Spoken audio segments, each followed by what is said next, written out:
everybody, and welcome to 3D Politics. It's the most amazing show here on Facebook Live. I'm your austere, recalcitrant host, your stable genius, and your comedic scholar, your amazing, intelligent host. Very austere. Very austere. And Tom McKay, and I've got all three Davids tonight. We're very glad to have David D'Ambroso, but I've got David Van, David Oldham, and David D'Ambroso. You can catch these guys at their particular locations. David Van at SoonerPolitics.org. David Oldham right there at ConstitutionalGrounds.com. And, of course, David D'Ambroso. Catch him at Dave D'Ambroso at, what is it? Oh, yeah. On Book of Faces. At Facebook, Dave D'Ambroso at Facebook. You've been gone so long, I forgot what your damn name was. Just 1 week. That's how austere. Everything falls apart. That's how austere I am. Hey, we're going to start off with some federal news, kids, from FoxBites.com.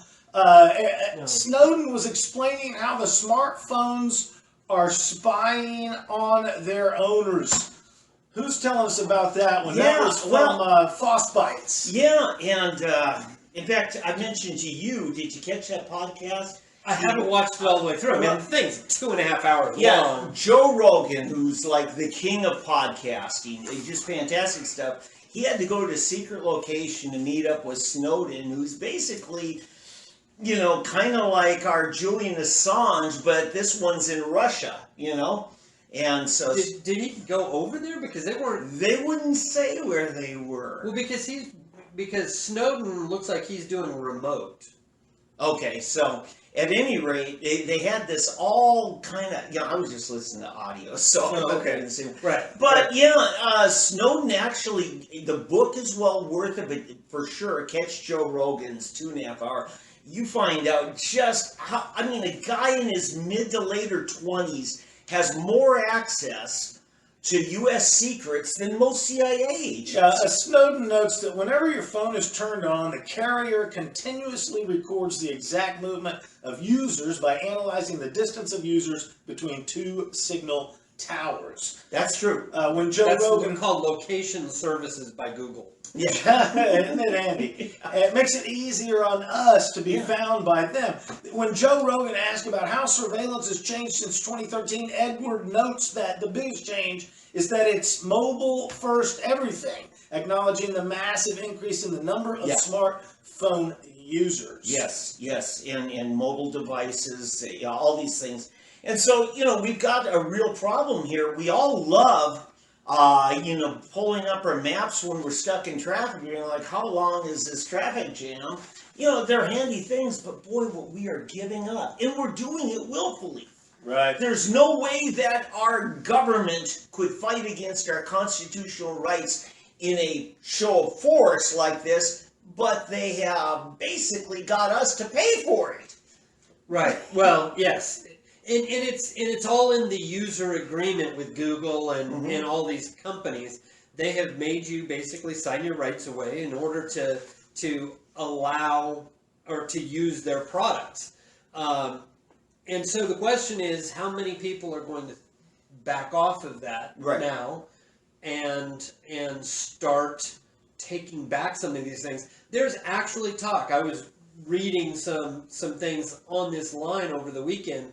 And there is a move within Congress to restrict what they can do.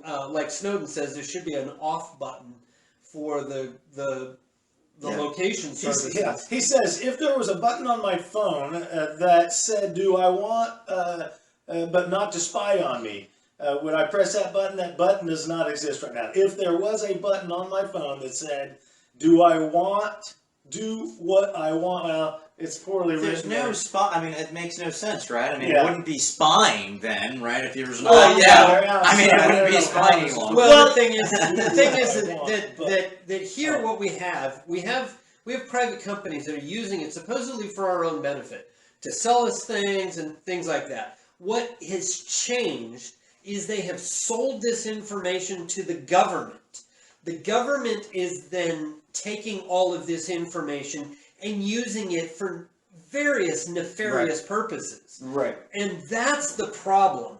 And they're getting their information via subterfuge, where they're putting you on a Wi-Fi node that you think is a cell tower, but in reality, it's their own service, and they're actually stealing everything. Yes. And then looking at it. And it's why I recommend everybody should be using a VPN service. Okay, I've got a question on Yeah. here for Oldham. So here's the deal. You like to think your phone records and your internet activity is your own private effects, right? Your own papers. But what Snowden points out is they also are the phone company's records as well as yours. And if they want to give their records to the government, we can't really say, no, you can't. And AT&T is just like, yeah, we'll give it all to you. Well, and that's the reason when you look at like email service providers and things like that. There's the one, what is it, Rogan.com or something like that, that you can get a Rogan.com email address, and they protect your email stuff, and they actually fight. They will actually fight subpoenas and things like that. Whereas these other people, it's like, oh, you asked, here we give. And it's just an ask. They don't. Okay, another way though we can fight rather than on constitutional grounds is by limiting the spending of our government in the money it takes them to accumulate all this data and to, study it. Well, the big thing there is federalism. Yeah. Because so much of this stuff is illegal, and the states are not doing their job at nullifying. There was a move, and it was either in Colorado or Utah, where they've got one of these big data centers.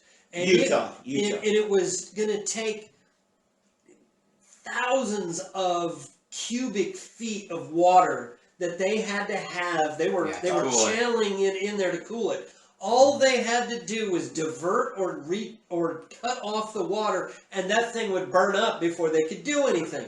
But the state of Utah is allowing this in their state to then affect other states. It's going to take a brave state like Texas, perhaps Oklahoma, although I don't think our Attorney General would do anything about it, but to sue Utah for the actions of the federal government. And that would then force a Supreme Court decision about the entire issue, which would bring it out into the open and create more discussion. I think it would be good. So to close this out, I've been able to decipher this Edward Snowden quote about Apple and Google. It's poorly worded, but he says, if there was a button on my phone that said, do what I want, but not spy on me, you would press that button. But that button does not exist right now. Why does Snowden want us to be less safe? That's the only thing I I mean, you got nothing to hide, nothing to fear, right? Well, he's a criminal. He's run to Russia because he's wanted this for us. That's right. He's a criminal. And do you trust a criminal?